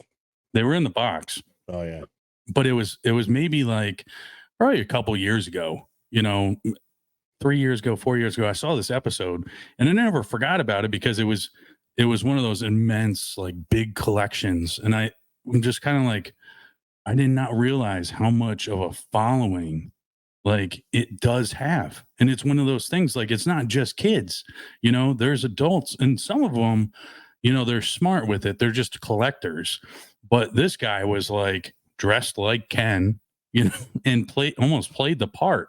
And I'm like, whoa, like to each his their own. I mean, but he was into it. He was into it. To the Cosplaying, point, huh? yeah, to the point where I'm like, this dude is taking an avid collector level and just bringing it to a whole different level. Yeah, bro. Man, I don't know. I grew up with Barbies. My sister had the whole freaking thing, dude. Like, and I got hooked in as a brother playing with her sometimes with some damn Barbies, but she had the Corvette, bro. She had a van. She had the little thing that, the little motorhome thing. She had a house had an elevator and with a string. I mean, some of it was kind of fun, you know what I mean? Yeah. And then it's just, yeah, I don't know. I grew up with it, so I knew that the older generation, I mean, and that's kind of if you kind of look and see the movie industry and all that stuff, they're really bringing stuff back, dude, from like the 80s and 90s. Yeah. It's like they can't revamp or can't find new stuff. Like they're taking a lot, like Teenage Mutant Ninja Turtles, like they kind of redoing that. The Barbie, Transformers. I mean, you could just go down the list. Yeah. Little Mermaid, like all the hit classics, Yeah, and they're just trying to redo it now, Yeah, and trying to make put it their own spin relevant. on it. Yeah. Relevant to this Because time. we're all adults now and we see that, we're like, oh dang. Because like the Christmas Story, bro. Like they just came out with the new Christmas Story. Well, that all hit all of us because we grew up watching the Christmas Story. You know what I mean? Now they're like, oh, we're gonna make another one. And at least they had the original cast in there, which makes all of us gravitate towards it. But it just goes to show you, bro, how great the 80s and 90s was. Yeah. Yeah. G.I. Joe's to, the vacation Transformers, movie. the mini micro machines. Yeah. Power Rangers. My brother, I wasn't huge into it. My brother was like, yeah, Power Rangers are big. Yeah, a lot of those, like, I mean, it hit every kind of realm. Like being a ninja, everybody wanted to be a ninja. All right, having superpowers, laser guns, and like, yeah, and then you got the mutant turtles, and it just hit different, and kind of allowed your imagination to kind of take over, and the 80s and 90s were like probably by far the best times, and looking back on it now, like obviously the view of our kids that are older, they kind of look at some of them and now they're trying to recreate them and they're understanding why we connected with them so much. I gotta say, bro, like growing up in the 80s, I was 81, like early 90s. we were more of a creative type of generation and hands-on. We played with a lot more toys. We had Legos, we had Hot Wheels, we had Micro Machines, we had GI Joes, Transformers, Teenage Mutant Ninja Turtle. I mean, dude, I could go through the list of little toys that we would just sit there and play with hours. Little, even dude, little green and little tan plastic little dudes, shooting at each other. Yeah. I don't see that kind of stuff. I mean, I do actually. I mean, I gotta say, I'll give my little 6-year-old a lot more credit. Is he's able to use his imagination so much more. But some of my older kids is like, good lord, like, where's your imagination go? You know what I mean? Because I don't know. When I was a kid, that's all it was. It was like my mom kind of was, and dad. It was like kind of go outside, go play, and then we'd meet up with friends. Sometimes if you didn't meet up with friends, you're sitting there playing with the ants in the hole or making the red Mhm. ants fight the black ants, or Yeah. just doing little things. But we all had to, Joe. It was like I'm bored. Like say I'm bored around your parents back then. You know what I mean? You Mhm. know, you Yeah, just you did go it. back when the simple slingshot, you had Yeah, like, dude. and then my buddy, he got the one that had the wrist lock on it, and like Yeah, yeah, you could actually aim that thing and like actually hit stuff with it, and then you'd shoot each other with it, which wasn't the brightest idea, and the Tonka trucks, you remember those, the actual yeah. metal, Oh like hell yeah, those hard man. Those things don't want to get hit by one of them in the yeah. knee or the shin. Yeah, you played in a sandbox that a cat Yeah, took a crap in that morning. Like life was different, it was. now, like, we talked about it before, the cancel culture that swept the nation, you know, and everything else. It literally almost tried to destroy everything that a kid's imagination nowadays can grab a hold of and help them be, the person they want to be, you know? Yeah, bro. I saw one of the saddest things I seen, and this was actually even a couple years ago. So it's gotten even far worse. But I was going around a corner one time, seen two little girls with their bikes. The bikes were just laid down and they're sitting on the curb and they both got cell phones in their hands, not even talking to each other. I'm like, damn, man, they bet their parents probably thought they were gonna go outside and go play. They just went down the corner, sat their little bikes down, and got right on their little cell phones. Hmm. Man, no way, dude. Not us. Like when we were kids, there was no cell phone ever in the mix, period. So there was never that distraction ever. The biggest distraction that we had back then, Nintendo. Oh yeah. Like once the Nintendo hit the home, man, we wanted to play that some bitch. But my mom was like, no, you ain't gonna play that all day, Yep. go Sega. outside and play, Yep. you know. Then you had Sega and everything else, and Yeah, all then the video game world started really progressing, yeah, and started getting us to stay inside more. We went Oregon from Trail. riding our bikes to like, oh, we're playing Excite Bike, Like, Yeah, or like you go out and you literally kind of just made up your own thing, your own little world, yeah, we and had like clubs, dude. yeah, Man, I mean, we were my when I was a little kid, it was all about building forts and having like a little club place to go hang out. mhm, Clubs back in the day when we were kids was a thing. You know, like who's gonna be in our club?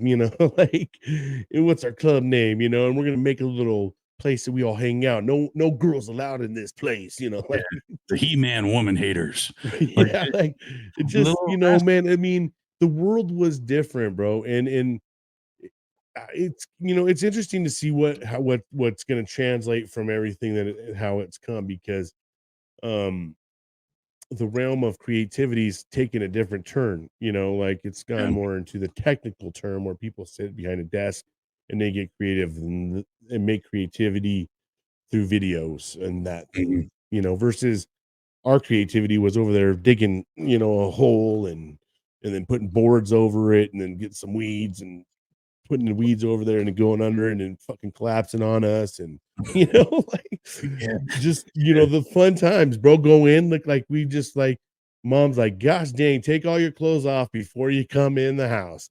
I mean, because it looked like we were on the construction site, but we're out there just being kids, man, getting lost in the dirt and breathing in and sucking in all the dirt clods and you know build the sketchiest jump in the world to take your bike off of.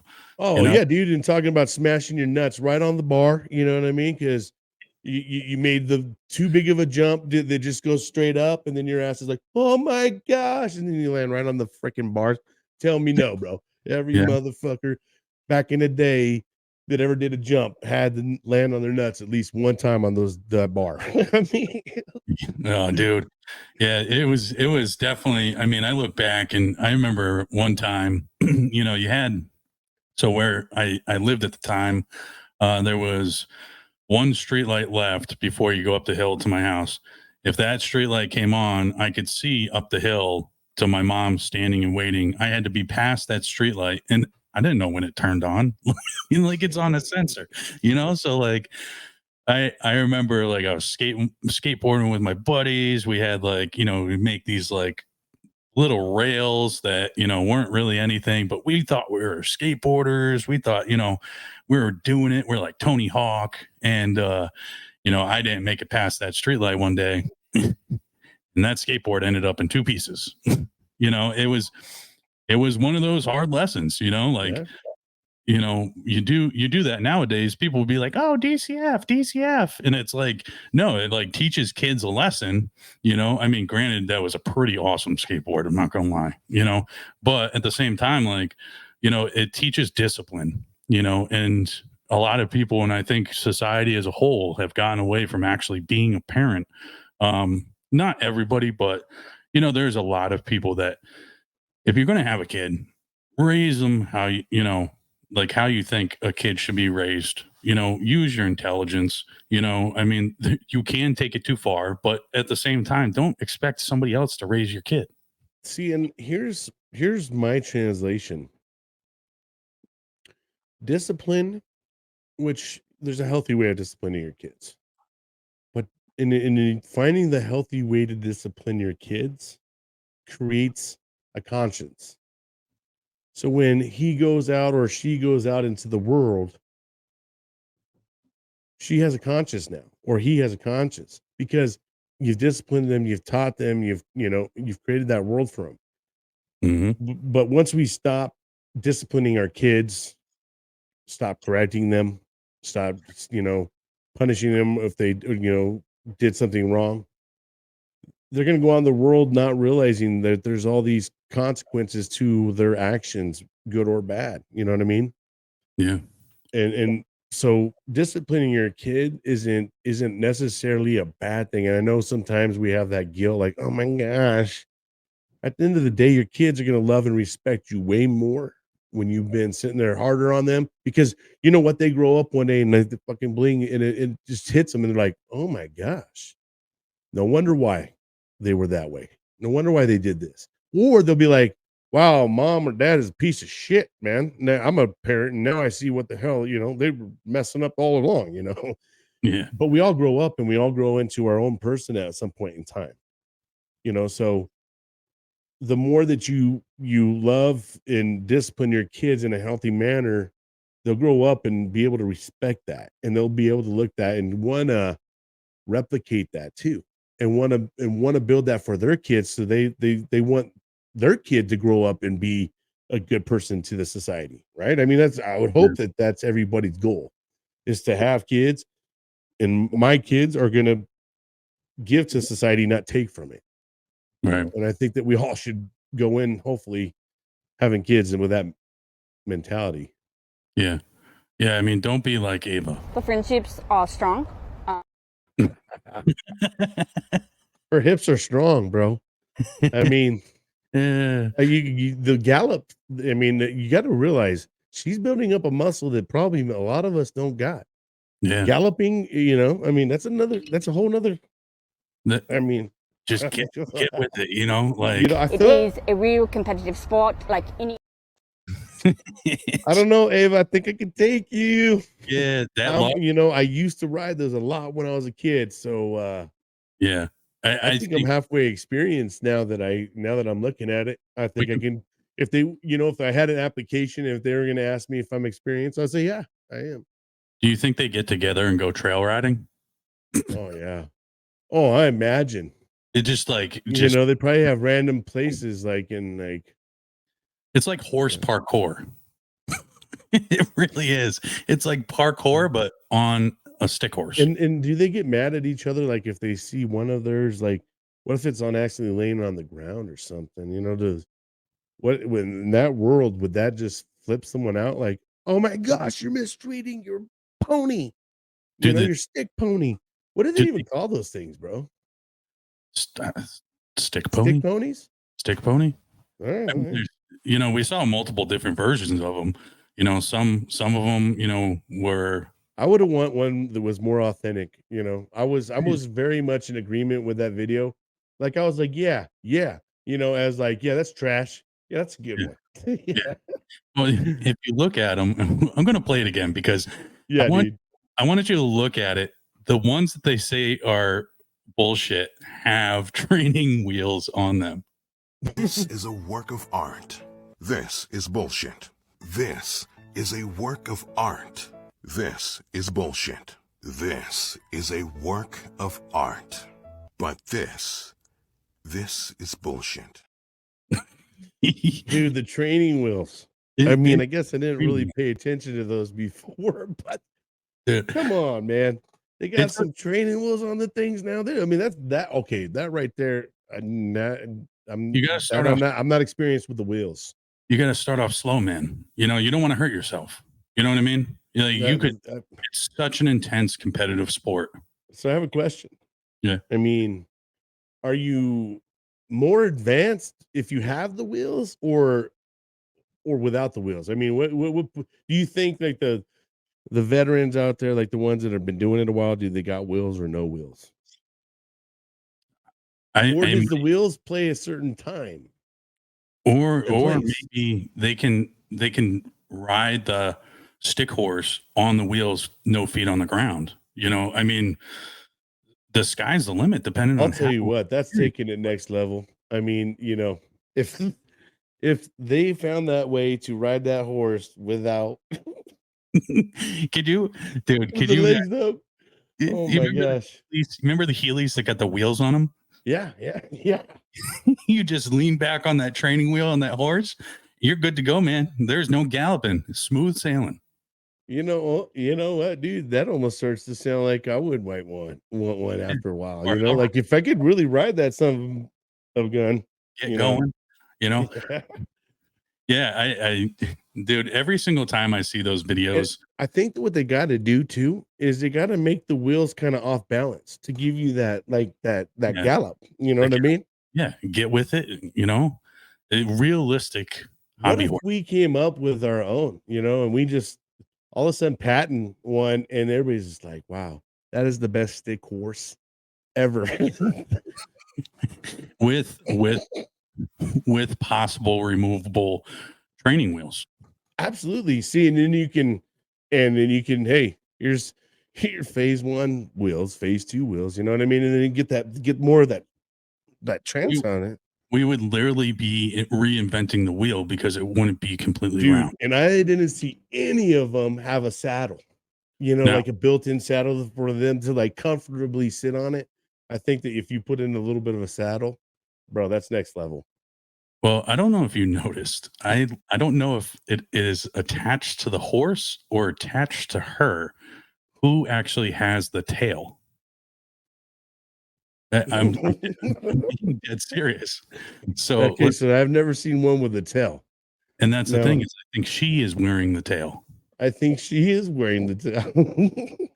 Because It is a real competitive sport like any other sport, say bowling, rollerblading, football.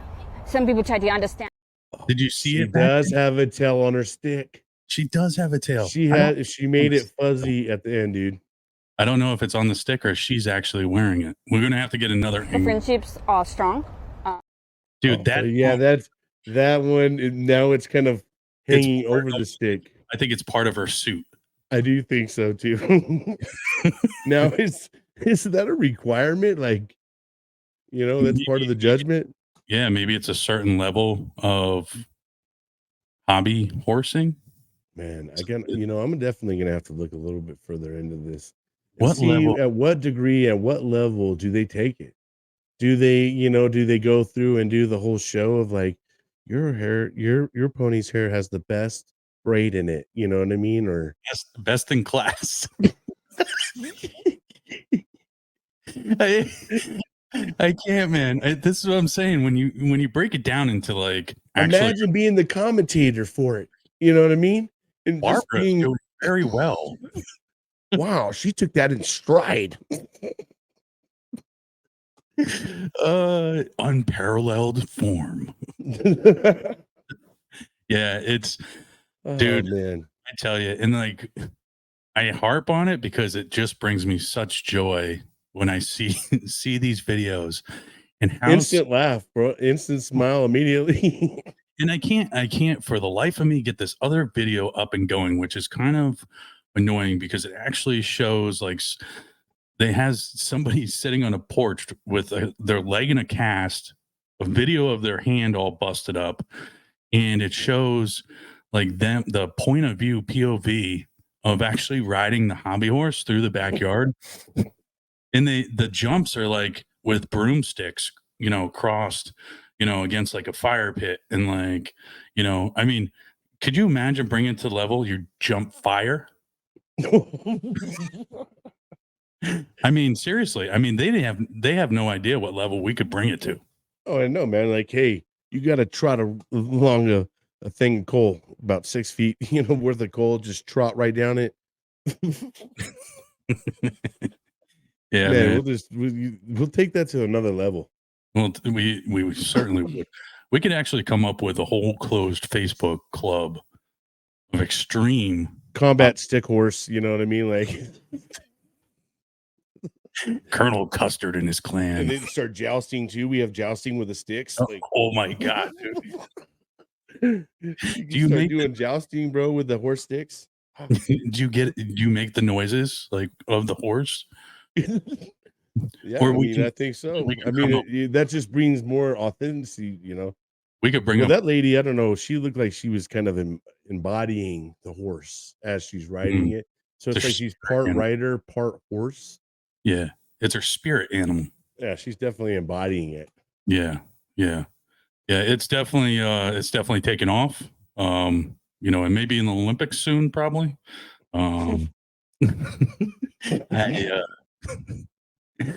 If it does, dude, you and I 100% need to be the commentators. Bro, I almost think that we need to do a little video of us doing a course in our backyards. Extreme hobby horsing with Brian and Ryan. Just gonna give you guys a little taste of what it's like. Here we go. Get going. Yeah, man. It's a new horse. She's learning. Dude, I tell you, tame her down a little bit. I haven't some training.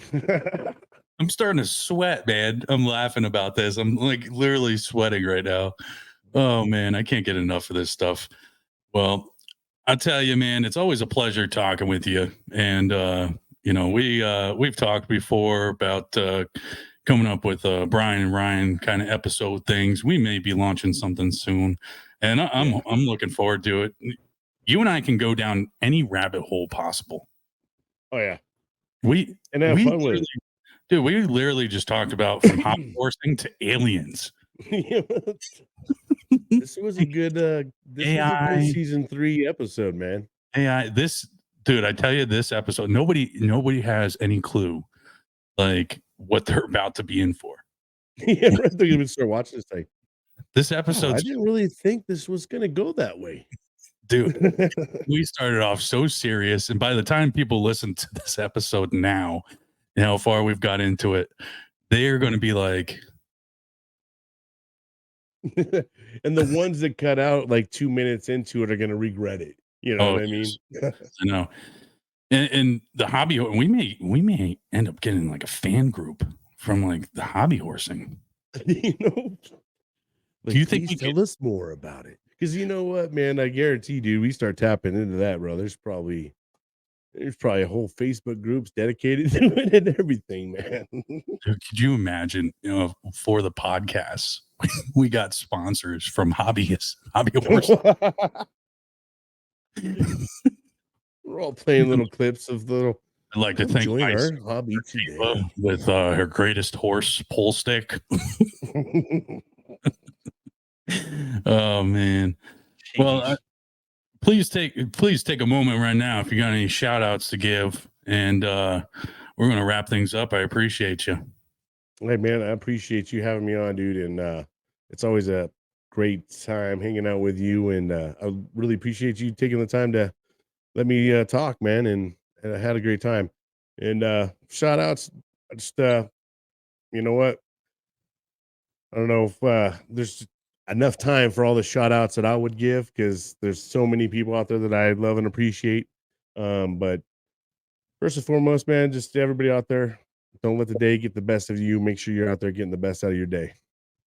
Absolutely. Absolutely. I appreciate you coming on, everybody that's listening. This is an episode for the books. If you're listening this far, you obviously did not realize that we're going to take this turn. But I'm glad we went down that different rabbit hole between aliens and hobby horse. And I want to appreciate everybody for listening in.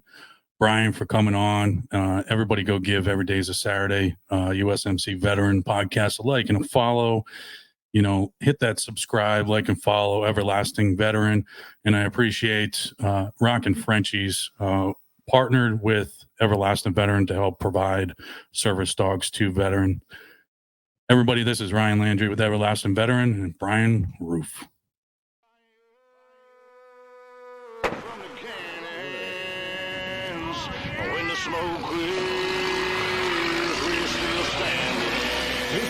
Bulldog 3-3, patch 8 November, fire for effect, over. Enemy OP on hilltop, over.